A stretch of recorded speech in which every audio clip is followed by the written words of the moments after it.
এবার একটা যুদ্ধ থেকে ফেরার পথে মরুভূমির মাঝখানে সেনাবাহিনীকে থামিয়ে বিশ্রামের ঘোষণা দিলেন যে তোমরা একটু বিশ্রাম নাও।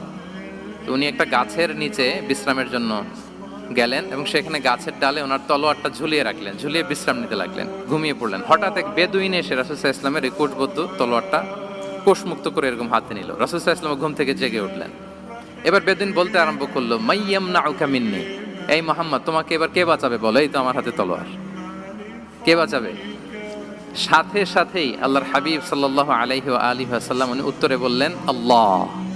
উত্তরে কি বললেন? কোনো চিন্তা ভাবনা নাই যে ওরে আঘাত করা যায় কিনা পাল্টা, বা কোনোভাবে ওর কনফিডেন্স ডাউন করা যায় কিনা, এদিক সেদিক কারো সাপোর্ট চাওয়া যায় কিনা, কোনো দিকে না তাকিয়ে কি বললেন? আল্লাহ। সব সময় তিনি আল্লাহ কেন্দ্রিক ছিলেন। এটাকে বলে গড সেন্ট্রিক মাইন্ডসেট। যে কোনো পরিস্থিতিতে তিনি আল্লাহ যে আমার সাথে আছেন এটা কল্পনা করতেন। এবং সুনানে আবু দাউদের একটি বর্ণনা